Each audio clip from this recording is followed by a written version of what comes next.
आप सबका आज की गुरुवारी आराधना में मैं स्वागत करता हूँ और उम्मीद करता हूँ कि परमेश्वर ने आपको अपनी दया और अपनी कृपा आपके जीवनों में ज़ाहिर ज़रूर की होगी और आप लोग सुरक्षित हैं। हमारे बीच में ऐसे बहुत से भाई और बहन हैं, मसीह परिवारों में पासबान हैं, जो इस समय कोरोना से ग्रसित हैं और कई होम क्वारंटाइन हैं, तो कई कई अस्पतालों में आईसीयू में सिवियर या क्रिटिकल कंडीशंस में हैं।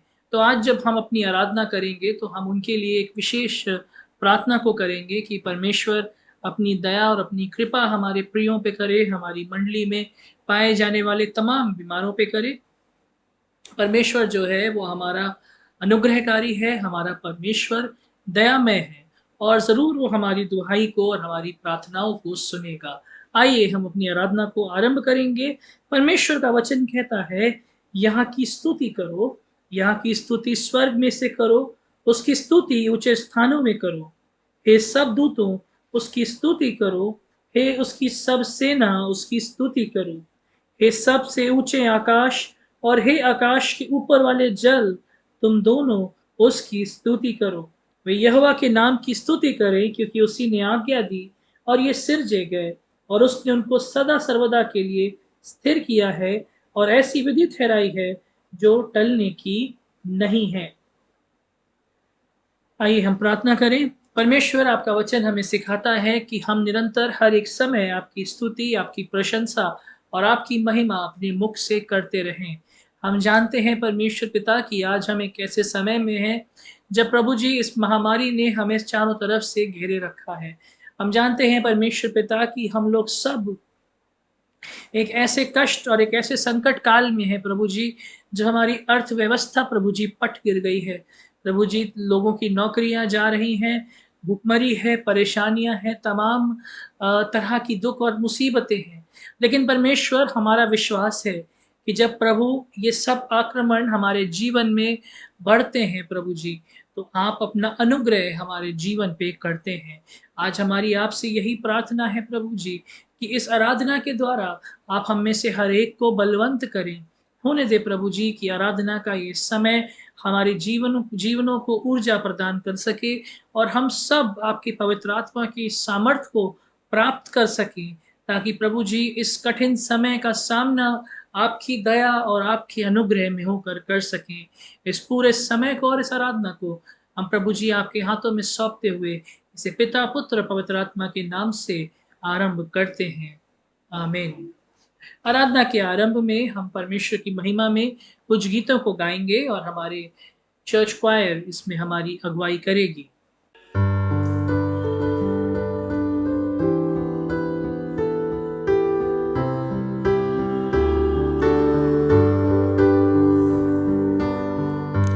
मांगते हैं तुझसे ये दुआ, सुन ले मेरे खुदा। मांगते हैं तुझसे ये दुआ, सुन ले मेरे खुदा। जो था संभव इस जगह पर, उसको संभव कर दिखा। जो था संभव इस जगह पर, उसको संभव कर दिखा। ना तो बल से ना शक्ति से, पर मेरी आत्मा के द्वारा। ना तो बल से ना शक्ति से, पर तेरी आत्मा के द्वारा। ये शहर बदल जाएगा, ये शहर बदल जाएगा, ये शहर बदल जाएगा, पर तेरी आत्मा के द्वारा।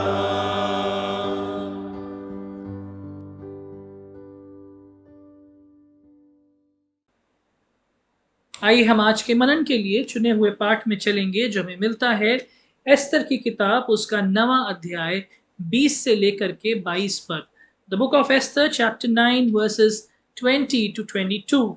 परमेश्वर का वचन यहाँ यूं कहता है, इन बातों का वृत्तांत लिखकर मोर्दके ने राजा शयर्श के सब प्रांतों में, क्या निकट क्या दूर रहने वाले सारे यहूदियों के पास चिट्ठियां भेजी और ये आज्ञा दी कि आदार महीने के 14वें और उसी महीने के 15वें दिन को प्रतिवर्ष माना करें, जिनमें यहूदियों ने अपने शत्रुओं से विश्राम पाया, और ये महीना जिसमें शोक आनंद से और विलाप खुशी से बदल गया, माना करें, और उनको जेवनार और आनंद और एक दूसरे के पास भोजन सामग्री भेजने और कंगालों को दान देने के लिए के दिन माने।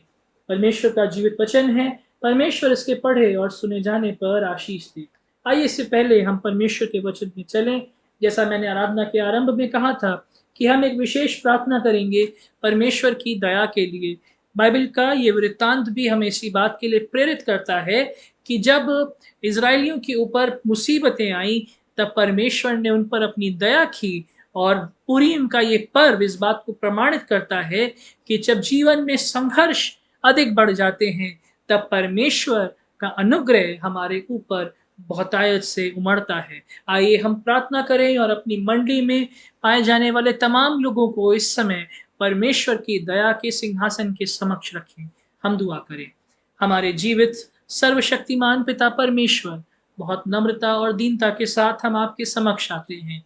इस बात को हम अपने जीवन से अंगीकार करते हैं कि सभी प्रधानताओं के, सभी ईश्वरों के आप ही ईश्वर हैं। आपने कहा और ये पृथ्वी की रचना हुई। आपके शब्द के द्वारा प्रभु जी इस संसार की उत्पत्ति हुई। हम ये विश्वास करते हैं प्रभु जी कि आपका बोला हुआ हर एक शब्द जीवनदायक है। आपकी कही हर एक बात प्रभु हमारे जीवन से हमारे कष्टों को दूर करती है। बाइबल बताती है परमेश्वर आपने आज्ञा दी तो तूफान थम गया। आज परमेश्वर हम एक ऐसे समय में हैं जब हमारे चारों तरफ इस बीमारी ने प्रभु एक एक अद्भुत और एक अस्मरणीय तूफान संसार में खड़ा कर दिया है। आज हमारा देश प्रभु जी इस बीमारी का केंद्र बिंदु बन चुका है, जहां पर प्रभु जी ये बीमारी विनाश की तरह, प्रभु जी महाविनाश की तरह लोगों के बीच में फैलती चली जा रही है। और प्रभु जी इस बीमारी ने ये बता दिया कि क्या अमीर क्या गरीब, सब प्रभु इसकी चपेट में आ रहे हैं। प्रभु हम आज आपसे दया की भीख मांगते हैं। आज हम खुदावंद आपकी ओर गुहार लगाते हैं कि मेरे भारत पे प्रभु आप दया करिए। प्रभु हमें प्रभु जी ये सिर्फ इसी बात का ईमान है कि कोई प्रभु जी इस देश को बचाने वाला नहीं सिवाय आपके। यदि प्रभु जी आप दया नहीं करेंगे तो परमेश्वर पिता हमारे देश में चंगाई, हमारे देश में प्रभु जी उन्नति नहीं होगी। आज प्रभु जी हम उन्नति नहीं लेकिन हम अवनति के मार्ग पर निकल चुके हैं। प्रभु जी हमारी अर्थव्यवस्था प्रभु जी मुंह के बल गिर चुकी है। हम सब तरफ से आज प्रभु जी बुरी स्थिति में पाए जाते हैं। हमारी सीमाओं पे आक्रमण चल रहा है। हमारा देश परमेश्वर पिता असहिष्णुता से बढ़ता चला जा रहा है। आज प्रभु जी चारों तरफ अशांति है। मनुष्य एक दूसरे का विद्रोही और शत्रु बन गया है। आज प्रभु जी आपस में प्रेम का अभाव है। प्रभु जी ऐसे समय में आज हम आपकी ओर प्रभु जी एक मन होकर के दृष्टि करते हैं और आपसे प्रार्थना करते हैं कि आप हमारे देश पर अपनी दया करें। हम प्रार्थना करते हैं प्रभु जी इस बीमारी की चपेट में आए हुए तमाम लोगों के जीवनों पे आप अपनी दया करें। प्रभु आप यहोवा राफा हैं, चंगाई देने वाले ईश्वर हैं। आप प्रभु जी अपने हाथों को बढ़ा करके अपने प्रिय लोगों को ठीक करें। परमेश्वर पिता प्रभु जी बहुत से आपके खादिम जो प्रभु जी आपकी खिदमत को अंजाम दे रहे हैं, यीशु मसीह इस समय वो इस बीमारी की गिरफ्त में आ चुके हैं। प्रभु हम आपसे प्रार्थना करते हैं कि अपने खादिमों पर दया करें। प्रभु जब वो मंडली की देखभाल करते हैं, जब वो मंडली को बढ़ाते हैं, प्रभु हमारी आपसे प्रार्थना है कि उनको छू करके अपनी बड़ी चंगाई दें। बहुत सारे हमारे भाई बहन प्रभु जी विभिन्न मंडलियों के आज या तो होम क्वारंटाइन है या प्रभु जी अस्पतालों में पाए जाते हैं। प्रभु जी अपनी दया करें। हमें विश्वास करते हैं प्रभु जी कि आप दयालु और अनुग्रहकारी हैं। हमें ये विश्वास है परमेश्वर पिता कि कोई भी परिस्थिति हमारे जीवन की आपके प्रेम से बढ़ कर के नहीं है। और प्रभु जी, हमारा ये विश्वास है कि आप हमारी परिस्थिति के स्वामी हैं। इसलिए प्रभु, हम अपने देश के लिए आज आपसे दया की विनती करते हैं कि हमारे भारत पे आप दया करें। इस बीमारी को जड़ से प्रभु हमारे बीच से दूर करें और एक बार फिर प्रभु जी, यहाँ पे प्रेम, शांति, अमन, भाईचारा और प्रभु जी स्वास्थ्य पाया जाए। हम स्वस्थ होकर के अपने कार्यों को कर सकें, क्योंकि प्रभु जी हमें इसकी बहुत अधिक आवश्यकता है।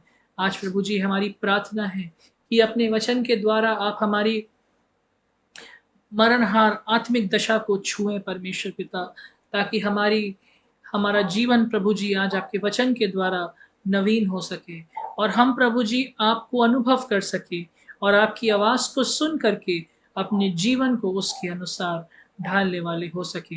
आज के वक्ता रेवरेंड नितिन के लिए हम आपसे विशेष प्रार्थना करते हैं। उनको प्रभु जी आप बहुतायत से अपने वचन के निमित्त इस्तेमाल करें। हर एक लफ्ज़ जो उनके द्वारा आज बोला जाता है खुदावंद, वो आपके पाक रूह के द्वारा हो, कि वो हमारे दिलों को छुए और प्रभु जी बहुतायत से हमारी ज़िंदगियों में कार्य करे।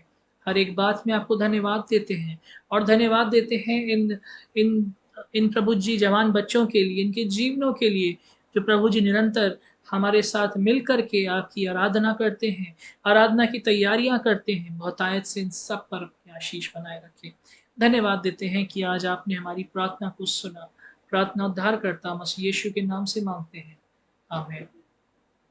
प्रभु यीशु मसीह के मधुर मुबारक नाम में एक बार फिर से आप सबों को जय मसीह।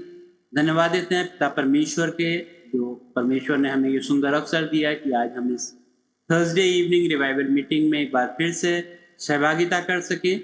धन्यवाद देता हूँ अपने पासवान रेवरेंड अभिषेक का, जिन्होंने प्रार्थना के द्वारा और वचन के पढ़े जाने के द्वारा हमारी अगुवाई करी। और एक बार फिर से मैं धन्यवाद देता हूँ अपने चर्च के जवान भाइयों के लिए, जो हमारी इस वीडियो को बनाने में सहायता करते हैं। प्रभु उनको एक बार फिर से बहुतायत से आशीष दे। और विशेष तौर से धन्यवादित हूँ इस अच्छी प्रार्थना के लिए, जो विशेष प्रार्थना आज रेवरेंड अभिषेक ने करी इस कठिन समय में, जबकि लोग तरह तरह की चिंताओं में और तरह तरह के परेशानियों से लिप्त हैं, चाहे वो फाइनेंशियल प्रॉब्लम्स हों, चाहे वो इमोशनल प्रॉब्लम्स हों, या स्पिरिचुअली लोग शैटर्ड हों। और बहुत ही मन को शांति देने वाली प्रार्थना हमारे पासवान के द्वारा करी गई। और इस प्रार्थना के द्वारा होने दें कि परमेश्वर हमारे जीवनों में अपनी शांति लाए, अपना धैर्य लाए और अपनी आशीषें हमारे ऊपर, जिस तरह वो हमारे ऊपर अपनी आशीषें देता आया है, उसी तरह आने वाले समय में भी अपनी चंगाई भरा हाथ हमारे ऊपर रखे और अपनी आशीषों से हमको मालामाल करे। मैं प्रभु का धन्यवाद देता हूँ। और जो वचन हमारे सामने पासवान ने पढ़ा एस्तर की पुस्तक से, उसके 9 अध्याय उसके 20 और 22 पद में हम पाते हैं कि यहाँ पर पुरीम पर्व की स्थापना के बारे में रेवरेंड अभिषेक ने आपके सामने पढ़ा।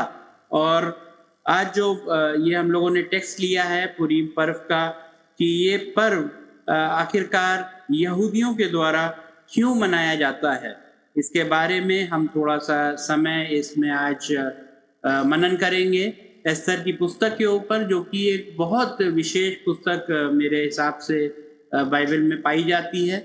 और इस पुस्तक में एक बड़ी विशेषता भी है कि इसमें 10 अध्याय हैं। और इस पुस्तक में हम देखते हैं कि कहीं भी परमेश्वर के बारे में यहाँ पर कोई वर्णन नहीं है, परंतु एक टेस्टिमनी के, एक स्ट्रॉन्ग टेस्टिमनी के रूप में हमारे सामने ये एस्तर की पुस्तक आती है। और ये पुस्तक जब मैं पढ़ रहा था और तैयारी कर रहा था, मनन कर रहा था इस पुस्तक के ऊपर, तो इसका जो सार है, जो इसकी जिस्ट है, वो मैं जानने की कोशिश कर रहा था कि इसकी जिस्ट क्या है, इसका कंक्लूजन क्या है। और अंत में मुझे यही पता चला जब मैंने इसके पूरे 10 अध्याय पढ़े और उस पर अध्ययन करा, उस पर ध्यान करा, उस पर मनन पिछले कुछ दिनों से मैं निरंतर करता आ रहा हूँ। और मुझे इसका जिस्ट यही समझ में आया कि हम चाहे किसी भी परिस्थिति में क्यों ना हो, और हमारे ऊपर क्यों ना कोई किसी का षड्यंत्र क्यों ना चल रहा हो, कुछ विरोधी तत्व या विरोधी शक्तियाँ हमारे ऊपर प्रबल होने की कोशिश कर रही हों, परंतु हम नहीं जानते कि किस तरह परमेश्वर पिता का आत्मा इन परिस्थितियों पर अपनी निगरानी रखता है और हमको इन कठिन परिस्थितियों से बचाने में हमारी सहायता करता है। अगर हम इस पुस्तक को पढ़ेंगे तो हम यही पाएंगे कि किस तरह एस्थर के जीवन के द्वारा परमेश्वर ने एक बड़ी योजना के तहत जो कि यहूदियों के खिलाफ जो षड्यंत्र रचने की कोशिश करी गई कि यहूदियों को, क्या बुजुर्ग, क्या बच्चे, क्या औरतें, क्या जवान, हर एक को घात किया जाए, हर एक को मारा जाए और उनको लूट लिया जाए। और किस तरह परमेश्वर ने एक ऐसी स्त्री को इस्तेमाल करा जो कि बहुत ही निर्बल स्त्री थी, एक बहुत ही कमज़ोर स्त्री थी। और सबसे बड़ी बात हम देखते हैं कि ये जो स्त्री थी वो अनाथ स्त्री थी। इसके माँ बाप बचपन में ही ये अनाथ हो गई थी। और हम अगर एस्थर की पुस्तक को देखेंगे, इसको पढ़ेंगे हम, तो हम यहाँ पाएंगे कि इसके चचेरे भाई जो मोर्देकाई जो था, उसने इसको अपनी बेटी के समान, इसमें उम्र में उससे वो बड़ा था, और उसने अपनी बेटी के समान एस्थर की परवरिश करी। और ये भी फैक्ट है कि एस्थर बहुत ही खूबसूरत स्त्री थी अपने समय की। और यहाँ पर हम पाते हैं कि इस पुस्तक में एस्थर के जीवन से जो एक बड़ी गवाही इस पुस्तक में हमें जानने को मिलती है कि किस तरह परमेश्वर का आत्मा निरंतर अपने लोगों की खोज में रहता है। और अपने किन लोगों की खोज में रहता है? सिर्फ उन लोगों की खोज में नहीं जो हम मसीह लोग इस बात को क्लेम नहीं कर सकते कि परमेश्वर सिर्फ हमारा ही उद्धार करता है, मगर परमेश्वर हर एक उस मनुष्य की खोज में रहता है जो उस पर उससे उसके भय को मानता है। जैसे कि हमें परमेश्वर का वचन भी बताता है कि परमेश्वर ये चाहता है कि हम उसके भय में रहें, क्योंकि उसने हमको अपना बेटा और बेटी कह के उसने हमें सृजा है। और हर एक माँ बाप ये चाहता है कि उसका बेटा और बेटी उससे भय खाने का ये मतलब नहीं कि उससे कपकपाएं और उससे डरें, परंतु अपने गलत कार्यों से, अपने गलत विचारों के ऊपर अपने पिता को जाने कि हमारे पिता के सामने हम उत्तरदायी हैं और हमें अपनी गलत कामों का या अपने सही कामों का हर एक चीज का जवाब अपने पिता को देना है।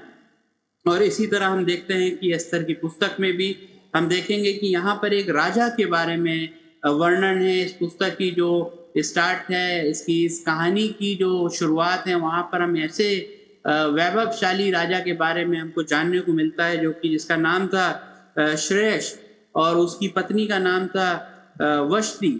ये ऐसा राजा था जो कि अपने समय में 127 प्रांतों पर अर्थात हिंदुस्तान से लेकर कुछ देश तक राज्य करता था। हम समझ सकते हैं कि ये कोई छोटा मोटा राजा नहीं था जिसके पास 127 प्रांत थे, रीजन थे, जिनके ऊपर उसका होल्ड था। और उसके तमाम जो उसके सहयोगी थे और तमाम जगहों पे हम देखते हैं वहाँ पर तमाम यहाँ पर हिंदुस्तान का भी नाम आया है। और इंग्लिश की बाइबल में हम देखेंगे तो बहुत क्लियरली इंडिया लिखा हुआ है। और यहाँ हिंदुस्तान से लेकर कुछ देश तक वो राज्य करता था। और उसने एक समय ऐसा है कि उसने अपने जो उसके अलग अलग प्रांतों के जो उसके गवर्नर्स थे, जो इन प्रांतों को संभाला करते थे, उसके एवज में या उसके और भी जो कर्मचारी थे, उनके लिए उसने एक बहुत बड़ा भोज रखा।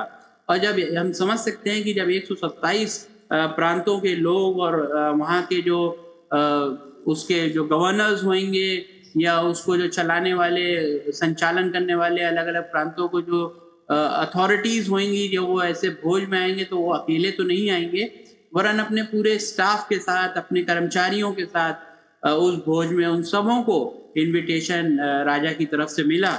और यहाँ पर हम देखते हैं कि ये भोज कई दिनों तक चला।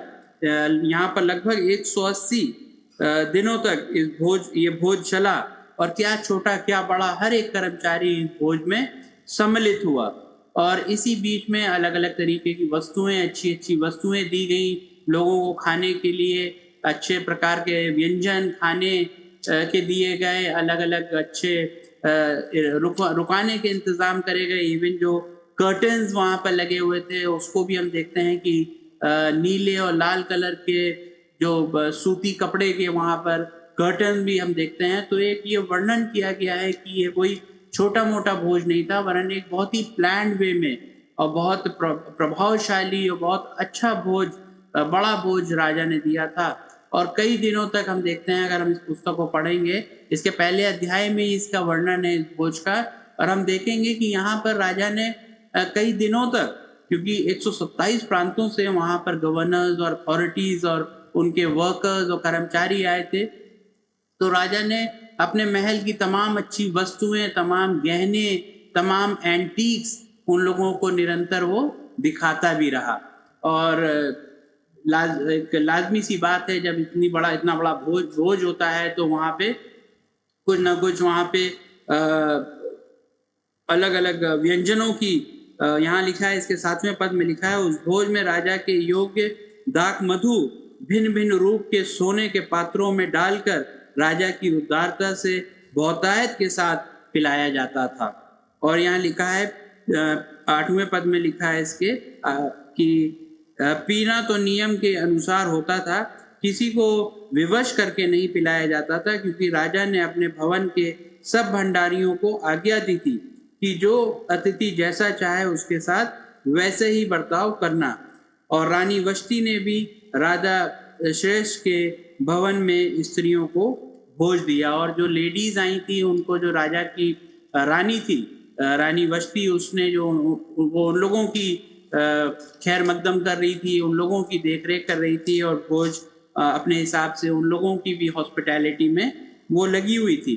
और ये सब जो घटना हो रही थी, ये घटना एक बहुत कॉमन घटना है। जब भी कोई बड़े घराने होते हैं, हम देखते हैं उनके पास कोई ना कोई रीज़न होता है, चाहे वो छोटा रीज़न हो चाहे बड़ा रीज़न हो, जिसके पास बहुतायत की आशीष है, तो वो लोगों के बीच में अपने इसी तरीके के भोज रखता है कि लोग आएँ और लोग उसकी तरक्की को देखें, उसके जो उसके गौरव को देखें, उसको एप्रिशिएट करें।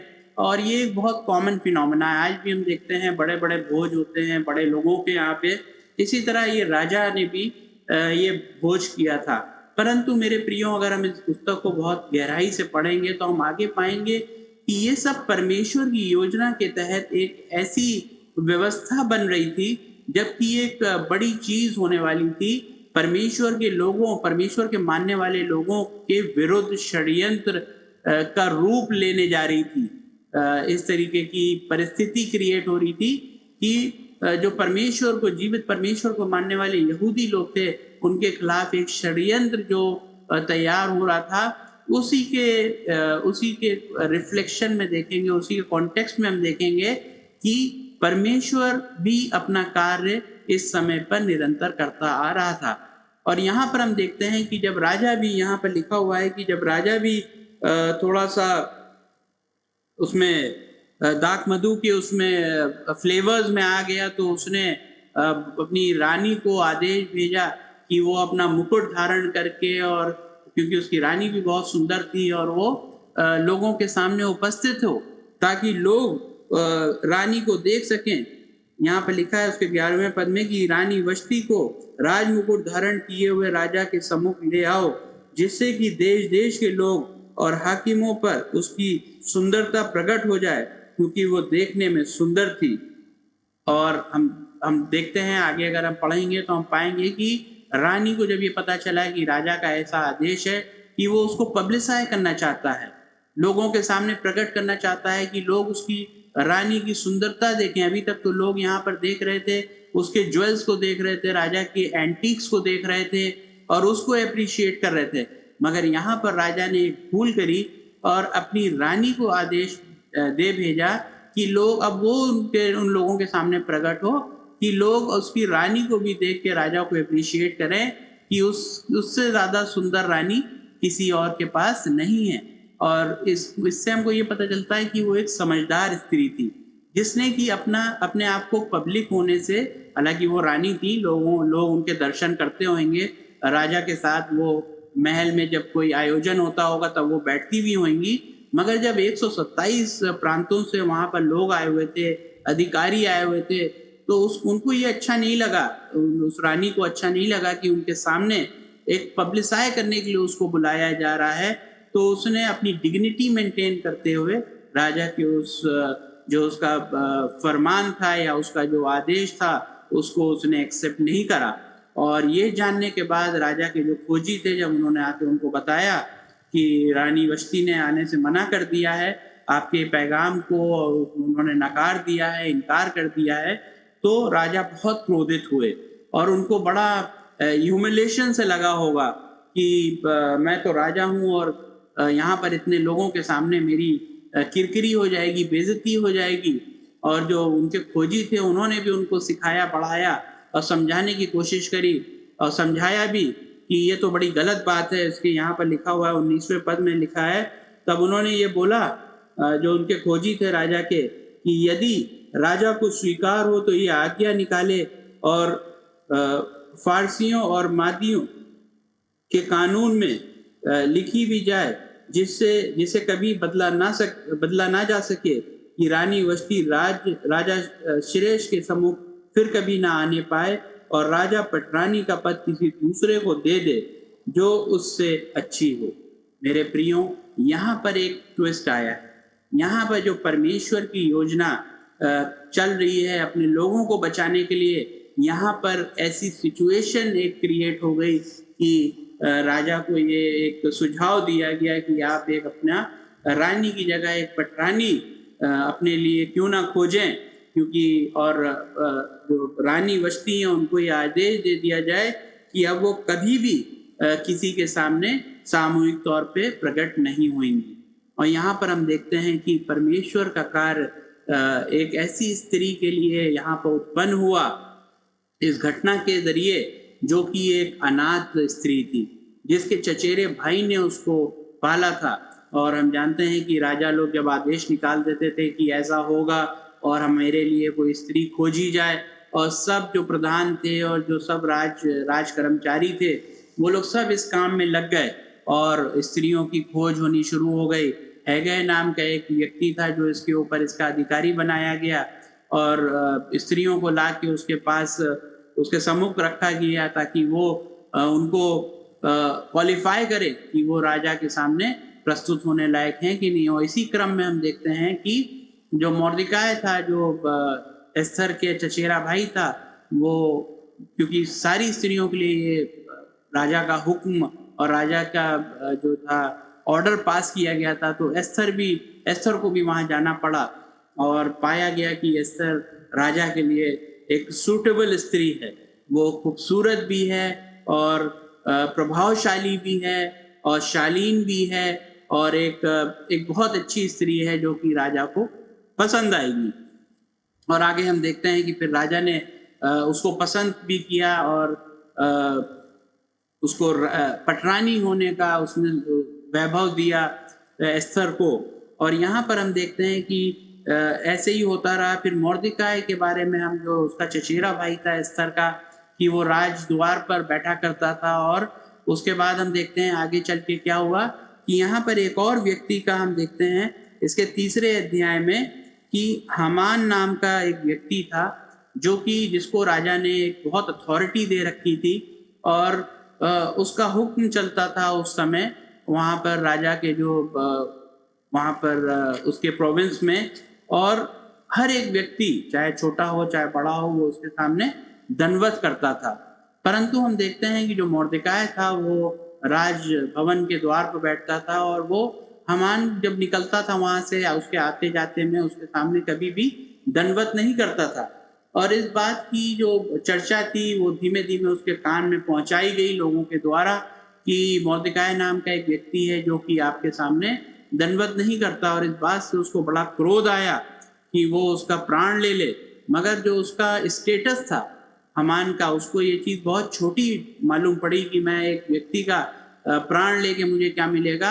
और उसको ये पता चला कि ये किस वंश से आता है, क्या इसका बैकग्राउंड है। उसको पता चलता है कि ये यहूदी लोगों में से आता है जो कि बंधुआई में लोग थे और उस वंश का ये व्यक्ति है, कमज़ोर लोग थे। तो वो अपने क्रोध में उसने राजा के पास जाके ऐसा एक आदेश निकलवा दिया और इसकी एक तारीख भी मुकर्रर कर दी कि यहाँ से लेके और पूरे 127 जो उसके प्रोविंस हैं, जो उसका राजघराना फैला हुआ है, हर एक जहाँ जहाँ भी यहूदी लोग पाए जाएं, क्या बुजुर्ग क्या बच्चे, क्या औरतें, क्या जवान, हर एक को घात किया जाए, मारा जाए और उनके सामान को भी लूट लिया जाए।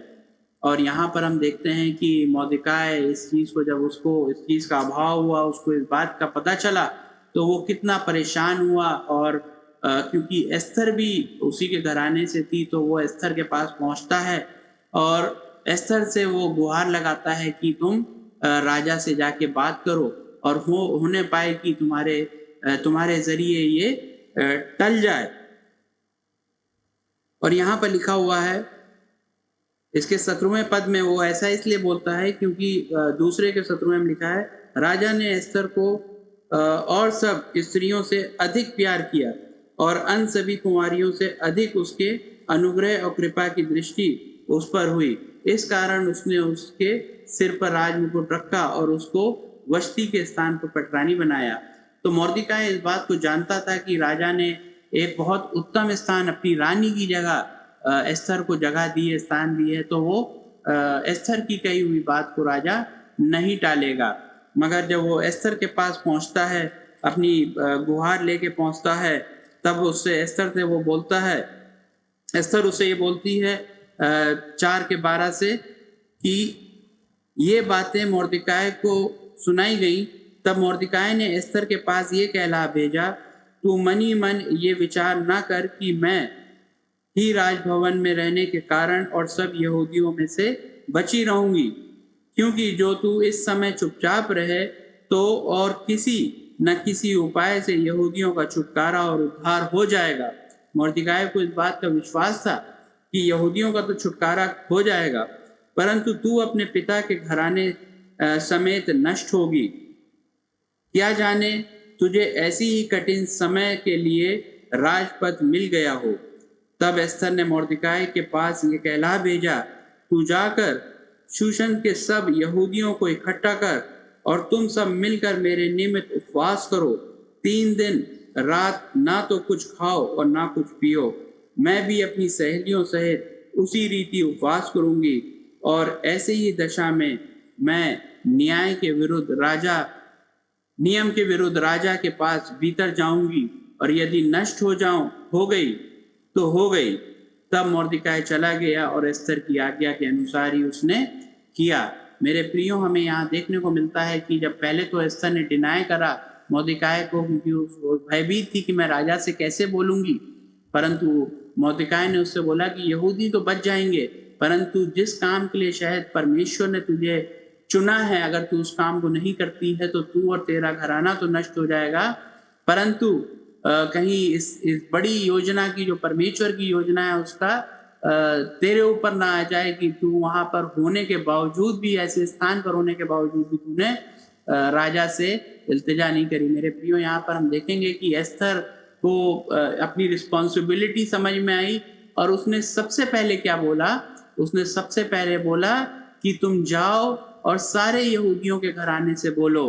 और यहाँ पर उसने बोला कि और तुम सब मिलकर मेरे निमित्त उपवास करो, 3 दिन रात ना तो कुछ खाओ और ना कुछ पियो। मेरे प्रियो, हम देखते हैं प्रभु यीशु मसीह ने भी अपने पहाड़ी उपदेश में, जो कि मत्ती 5 और 4 में हम पाते हैं, वहां पर लिखा है कि जो शोक करते हैं वो शांति पाएंगे।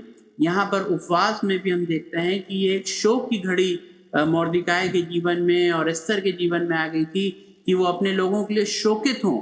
और शोकित कैसे वो अपने आप को व्यक्त कर रहे हैं? उपवास रख के व्यक्त कर रहे हैं कि वो उपवास रखेंगे, शोकित होंगे। चाहे हम उसकी योना नबी की भी हम पुस्तक को देखते हैं, उसके भी हम कहानी को जानते हैं कि जब योना नबी ने फाइनली जब निनवे के राजा को बताया कि परमेश्वर आप लोगों से कितना नाराज है, और राजा के राजघराने से लेके और उसके पूरी प्रजा से, तब निनवे के राजा ने क्या करा?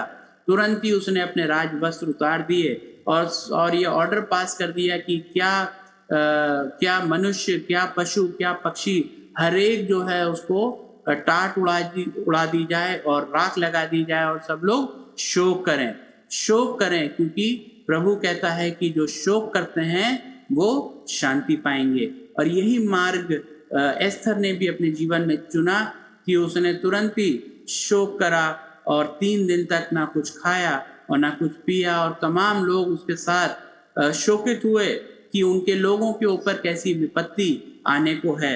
और उसने अपनी हिम्मत और साहस दिखाते हुए राजा के सामने अपनी गुहार लगाई, और राजा ने निरंतर, जब एस्थर उसके सामने प्रकट हुई और राजा ने उससे बोला कि मांगो, तुम्हें क्या चाहिए, तुम मेरी रानी हो, मैं तुम्हें आधा राजघराना तक मैं देने को तैयार हूँ। और उसने यहूदियों की जान यहूदियों की जान की परवाह करते हुए राजा के सामने रिक्वेस्ट करी उस ऑर्डर को वापस लेने के लिए, जो कि ऑर्डर पास हुआ था कि हर एक यहूदी को मौत के घाट उतार दिया जाए और उनको उनके साथ लूटपाट की जाए। और हम देखते हैं आगे चल के कि ऐसा ही हुआ। राजा ने उस ऑर्डर को वापस लिया और तमाम यहूदी लोग बचा लिए गए, लूटपाट से बचा लिए गए, और सिर्फ बचा ही नहीं लिए गए परंतु हमान और उसके घराने के ऊपर और तमाम लोगों के ऊपर जो उनकी घात करने के लिए जिन लोगों ने प्लानिंग करी थी, राजा के आदेश के द्वारा उन लोगों के ऊपर घात की गई। उन लोगों की प्रॉपर्टीज को नुकसान पहुंचाया गया और तमाम तरीके से यहूदी लोग प्रबल हुए। फिर हम आगे भी देखते हैं कि हमान का क्या हशर हुआ, जो उसने एक बड़ा खंबा तैयार किया था जिससे कि वो मॉर्देकाई को फांसी पर लटकाएगा। एक उसका अंत ऐसा हुआ कि राजा के आदेश के द्वारा जब राजा को पता चला कि ये कितना षड्यंत्रकारी व्यक्ति है जो कि भोले और भले लोगों के लिए षड्यंत्र करता है और राजा के लिए भी षड्यंत्र करता है, तो वो क्या कहता है कि इसको उसी खंबे पर लटका दिया जाए जिसपे मॉर्देकाई के लिए उसने गड्ढा खोदा था। इसीलिए मेरे प्रियो, हम लोगों को यहाँ से 2 चीजें देखने को मिलती है कि जो हमारे लिए, जो परमेश्वर के लोगों के लिए गड्ढा खोदने की कोशिश करते हैं, परमेश्वर उनको उसी गड्ढे में गिराता है। हमने डैनियल की भी पुस्तक में देखा कि किस तरह डैनियल के लिए भी उसके जो सहयोगी थे, उसके जो साथ के गवर्नर थे, उन्होंने प्लॉट किया और उसको शेरों की मान में डलाया। और हम जानते हैं कि क्या हुआ। राजा जानता था कि डैनियल निर्दोष है, और जब राजा दूसरे दिन जाता है तो डैनियल से पूछता है कि क्या तू जिंदा है, तेरे जीवित परमेश्वर ने तुझे जिंदा रखा है? तो डैनियल बोलता है कि मेरे जीवित परमेश्वर ने इन शेरों का मुंह सी दिया है। और राजा तुरंत आदेश देता है कि डैनियल को उस गुफा से बाहर निकाला जाए, उस गड्ढे से बाहर निकाला जाए और उन लोगों को उस गड्ढे में उनके परिवारों के साथ डाल दिया जाए जिन लोगों ने डैनियल के साथ ऐसा षड्यंत्र किया था। और हम पढ़ते हैं डैनियल की पुस्तक में कि वहां पर लिखा हुआ है कि जो लोगों ने डैनियल के साथ षड्यंत्र किया था वो गड्ढे के पिट तक भी उनके पैर नहीं पहुंचे थे और शेरों ने उनको फाड़ खाया था। और इसी तरीके की घटना हम देखते हैं कि एस्थर की पुस्तक में भी हमको देखने के लिए मिलती है कि जो परमेश्वर के लोग हैं, अगर लोग उन सीधे लोगों के लिए किसी तरीके का कोई षड्यंत्र करते हैं तो परमेश्वर का आत्मा निरंतर उनके जीवनों के लिए काम करता है। कोई ना कोई ऐसा ओकेजन खड़ा कर देता है कि जिसके द्वारा परमेश्वर अपने कार्य को उन साधारण से साधारण लोगों के द्वारा उसको वो सक्सेस दे सके, जैसे एस्थर के जीवन के द्वारा दिया, जैसे रूथ के जीवन के द्वारा दिया, जैसे योना नबी के जीवन के द्वारा दिया, जैसे डैनियल के जीवन के द्वारा परमेश्वर ने उन षड्यंत्रकारियों को जवाब दिया कि इनके जीवन, इन लोगों के जीवन जो एक साधारण लोग थे, एक ऐसे जीवन बने कि इनका वर्णन इस पवित्र पुस्तक में हमें पाने को मिलता है। मेरे प्रियो, ये समय है कि हम अपने विश्वास में निरंतर बने रहें। और हम जब परमेश्वर के वचन को पढ़ते हैं तो मनुष्य जो है जब परमेश्वर के वचन को पढ़ता है और परमेश्वर को जानता है कि हम जीवित परमेश्वर पर विश्वास करने वाले हैं, तो यहाँ पर सिर्फ 2 ही चीजें हमारे जीवन में हमको बार बार हमें परमेश्वर का वचन याद दिलाता है कि हम अपने जीवन में अपनी आशा को ना खोएं और अपने विश्वास को दृढ़ रखें। हम देखते हैं इब्रानियों की पुस्तक उसके 11वें अध्याय को हम देखते हैं, वहां पर पूरा हम देखेंगे, वहां पर सिर्फ विश्वास के ही बारे में लिखा हुआ है। और यहाँ पर इब्रानियों 11 उसके 1 से लेके अगर हम उसके 40 पद तक पढ़ेंगे तो यहाँ पर सिर्फ और सिर्फ विश्वास के लिए लिखा गया है। मैं कुछ पद आपके सामने पढ़ देना चाहता हूँ। अब विश्वास आशा की हुई वस्तुओं का निश्चय और अनदेखी वस्तुओं का प्रमाण है, क्योंकि इसी के विषय में प्राचीनों की अच्छी गवाही दी गई। जैसे कि एस्थर की पुस्तक में, विश्वासी से हम जान जाते हैं कि सारी सृष्टि की रचना परमेश्वर के वचन के द्वारा हुई है, पर ये नहीं कि जो कुछ देखने में आता है वो देखी हुई वस्तुओं से बना हो। विश्वासी से हाबिल ने कैन से उत्तम बलिदान परमेश्वर के लिए चढ़ाया और उसी के द्वारा उसके धर्मी होने की गवाही भी दी गई, क्योंकि परमेश्वर ने उसकी भेंटों के विषय में गवाही दी और उसी के द्वारा वो मरने पर भी अब तक बातें करता है। विश्वासी से हनोक उठा लिया गया कि मृत्यु को ना देखे और उसका पता नहीं मिला, क्योंकि परमेश्वर ने उसे उठा लिया था और उसके उठाए जाने से पहले उसकी ये गवाही दी गई थी कि उसने परमेश्वर को प्रसन्न किया है, और विश्वास बिना उसे प्रसन्न करना अनहोना है। मेरे प्रियो, यहाँ पर हमें इस बात पर ध्यान रखना है कि अगर हम अपने विश्वास में दृढ़ नहीं हैं, अपनी आशा में हम दृढ़ नहीं हैं, तो वो परमेश्वर के सामने अनहोना है, क्योंकि परमेश्वर के पास आने वाले को विश्वास करना चाहिए कि वो है और अपने खोजने वालों को प्रतिफल देता है। कई दफ़ा जब हम अपने व्यक्तिगत जीवन में या अपने परिवार में कोई ऐसी परेशानी देखते हैं जिससे कि उभर पाना हमें कठिन लगता है, मेरे प्रियो, हम निराश ना हो। हम इस बात पर विश्वास रखें कि जीवित परमेश्वर हमारा दृढ़ है, जीवित परमेश्वर हमारा गढ़ है। जो हमारे खिलाफ षड्यंत्र भी करते हैं, हमारा जीवित परमेश्वर उनको देखता है और ऐसी व्यवस्था हमारे लिए कर देता है कि वो हमारे ऊपर किसी भी प्रकार से प्रबल ना होने पाए, परंतु जो गड्ढे वो हमारे लिए खोदते हैं, वो खुद ही उस गड्ढे में वो उनके घराने उन गड्ढों में जाके गिरते हैं। इसीलिए मेरे प्रियो, हम देखते हैं कि जैसे कि वचन आपके सामने पढ़ा था रेवरेंड अभिषेक ने पुरीम पर्व के बारे में, कि इस पुरीम पर्व की स्थापना क्यों हुई। इस पुरीम पर्व की स्थापना यहूदियों के बीच में इसीलिए हुई कि वो उन दिनों को याद करें कि जो कि अंधकार के दिन थे वो कैसे उजियाले के दिन बन गए, जो कि भय के दिन थे वो कैसे खुशहाली के दिन और आशा के दिन बन गए, और परमेश्वर में आनंद बनाए और परमेश्वर के भय में निरंतर चलते रहें। प्रभु हम सबों को आशीष दे। हम प्रार्थना करें। जीवित अनुग्रहकारी पिता परमेश्वर, एक बार बड़ी आदर और दीनता से अपने सरों को आपकी हजूरी में झुकाते हैं।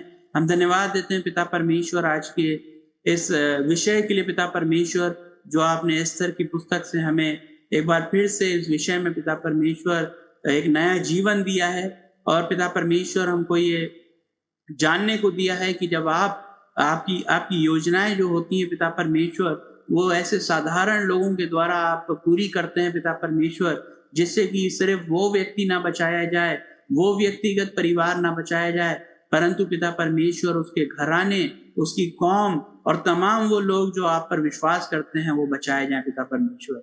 आज जब इस संकट की घड़ी में, इस कोरोना काल में पिता परमेश्वर, लोग परेशान हैं, लोग पिता परमेश्वर होने दीजिए कि अपने विश्वास में कमजोर ना पाए जाएं पिता परमेश्वर, वरन ये जाने कि आप किस वक्त किस व्यक्ति को अपने राज के कार्य के लिए इस्तेमाल करेंगे। हर एक व्यक्ति अपने जीवन में तैयार रहे, ताकि पिता परमेश्वर उसके शोक करने के द्वारा उसके जीवन में शांति आए, उसके उपवास रखने के द्वारा, उसके प्रार्थना करने के द्वारा पिता परमेश्वर तमाम लोगों को चंगाई मिल सके, तमाम लोगों के जीवन बचाए जा सके। इसी प्रकार पिता परमेश्वर हमारे साथ आराधना करने वाले हर एक व्यक्ति को आपके हाथों में देते हैं, नाम बनाम सबको आशीष दें, सबको अपने वचन से छुएं पिता परमेश्वर, और ये पिता परमेश्वर हमें ताकत और हिम्मत दें कि हम आपकी आत्मा के द्वारा पिता परमेश्वर अपने विश्वासों में दृढ़ रहें और अपने जीवनों के द्वारा आपके नाम को महिमा देते रहें। हम ये सब कुछ अपने उद्धारकर्ता प्रभु यीशु मसीह के मधुर और मुबारक नाम में होकर मांगते हैं, आमीन। आइए हम मिलकर के प्रभु की प्रार्थना को एक साथ करेंगे। ऐ हमारे बाप, आप जो आसमान पर हैं, आपका नाम पाक माना जाए, आपकी बादशाहत आए, आपकी मर्जी जैसे आसमान पे पूरी होती है ज़मीन पर ही पूरी हो। हमारी रोज़ की रोटी आज हमें बख्श दीजिए, और जिस तरह कसूरवारों को माफ़ करते हैं आप भी हमारे कसूरों को माफ़ करिए। हमें आजमाइश ना पड़ने दीजिए, बल्कि बुराई से बचाइए, क्योंकि बादशाहत, कुदरत और जलाल हमेशा आपका ही है, आमीन। अब हमारे खुदावंद यीशु मसीह का फजल, खुदा बाप की मोहब्बत और रूह पाक की रिफाकत कुल ईमानदारों के साथ अब से लेकर के खुदावंद की दूसरी आमद तक होती रहे, आमीन।